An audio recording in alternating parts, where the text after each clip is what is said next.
Assalamualaikum warahmatullahi wabarakatuh.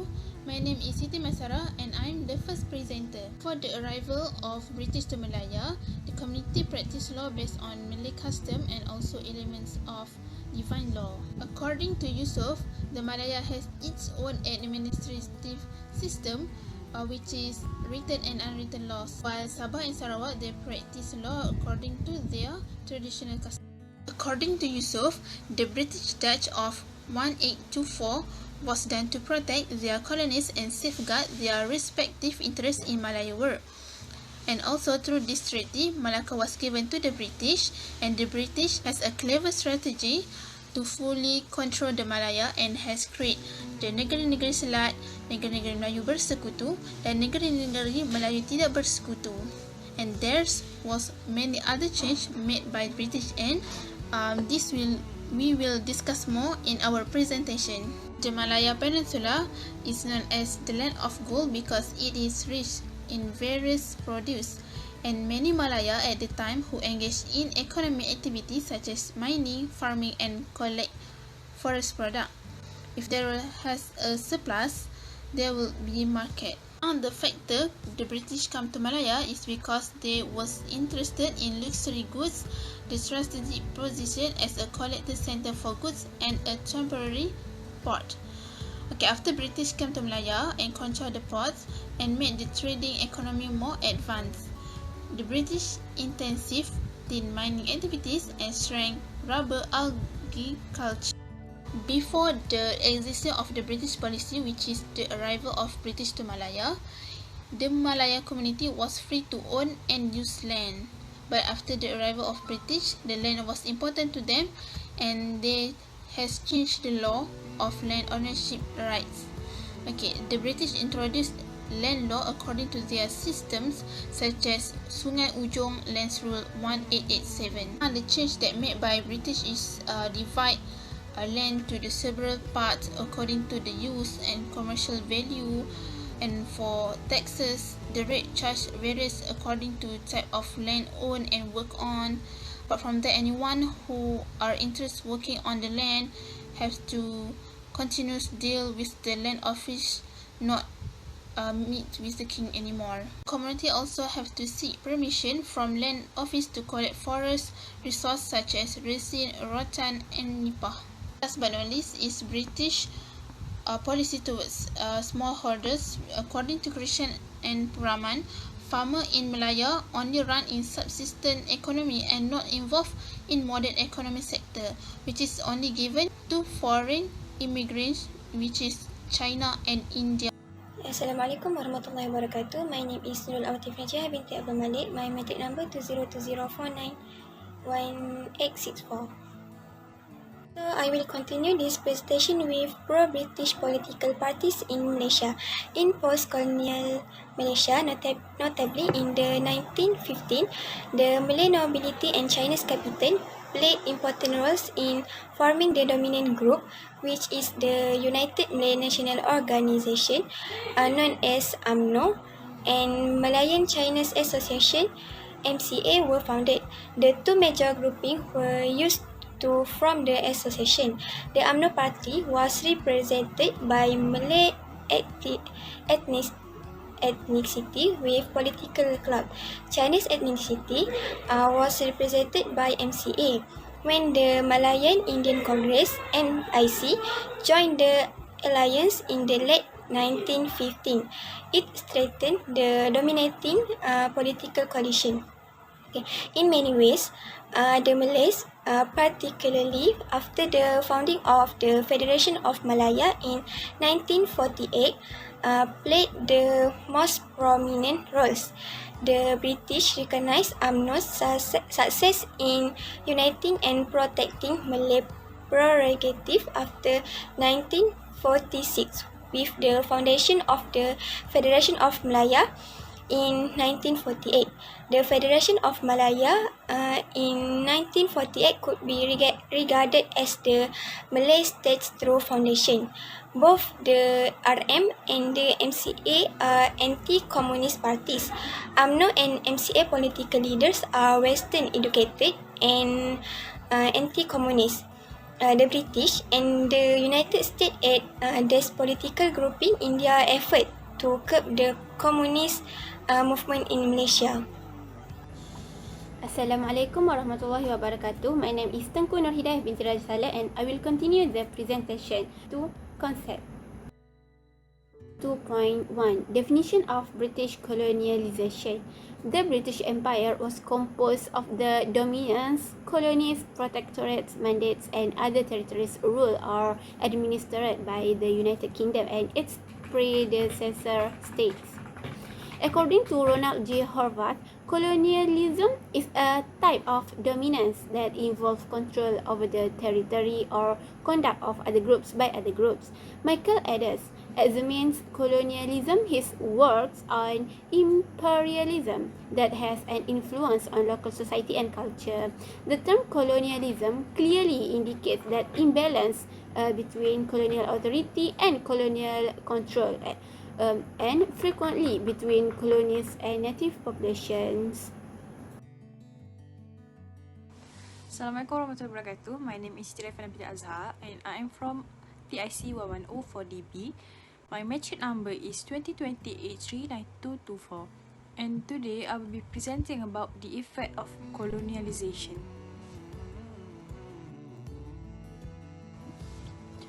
The first thing that I will be presenting about is the evidence of the concept. The canon's criminal law is intended to govern the relationship between individuals and the state. The role of the ruler is similar to an axis in a circle.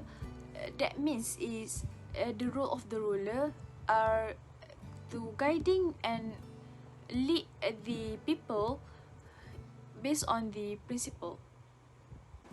Based on one of the hadiths from Rasulullah SAW, it is compulsory to every Muslim to listen and obey the ruler as long as they did not ask the people to commit something that is opposite from the Sharia principle. They are also mentioned in Al-Quran in Surah An-Nisa verse 59 that also ask the people, especially Muslim, to obey the ruler's order as long as it is not something bad. Thus, people need to follow and obey the ruler as to have a harmony life. Next, I will be presenting about the Charter of Justice of 1807. The first Charter of Justice, 1807, was the first time British bring the English law into the Malaysia, is to be exact, in Penang. Although they already have the system, courts and judges of Malaya, but it is not conformity with English law. When the first judges arrived in Malaya, they came to a conclusion that the system of courts that Malaya have are the law of nature only, and because of that, the British bring the English law into the Malaya for the first time.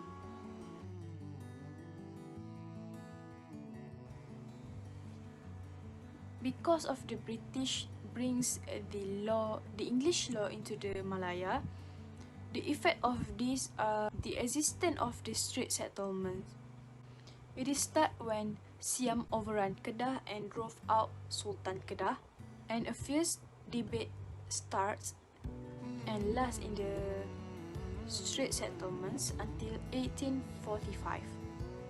And the court was formed in 1807 and it is called as First Charter of Justice. English law has introduced the first judicial charter that are similar to in England. At that time, in England, there are two jury systems which are consisting of a grand jury and a small jury that consists 12 judges. However, a grand jury have been established long before the removal of his counterpart in England. There are 12 judges in a small jury, but there will be not more than 23 jury. Basically, a grand jury job are to receive complaints, while for the small jury, they have the power to try and decide any question of facts regarding of the law, and also the evidence in the court. However, the second and third judicial give the power to general session and quarter finals to give decision regarding other cases like treason and evil, whereas the first charter allow the court in Penang to stand at the trial without a jury. Last in the straight 1873, the jury are reduced until 7, and these traits are retained until now. That's all from me. Thank you. Next is the introduction to English legal system. As a former British colony, the principle of common law and British equity law is an unwritten source of law that was widely used in the legal system in Malaysia when it first gained independence, and to this day, its influence still exists, although it has greatly diminished. English common law began to take shape in the medieval England through decision made by judge as trial. Equity law is a branch of law administered by the Lord Chancellor as the King, representative through his office, which later became known as the Chancery Court, which serves to look at legal issue from the perspective of equity, namely justice and fairness to the parties involved in this dispute. It is different from the concept of common law, which is more tied to previous rules or judicial decision, regardless of whether it is fair or not. If there is a conflict between common law and equity law, then the rules of equity law will apply. Okay, the application of English law in Malaysia is subject to two conditions.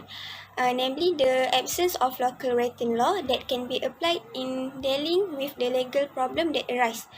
English law is only to fill in the blank which exists in the Malaysian legal system. Subsequently, only English law appropriate to the local circumstance and atmosphere will apply.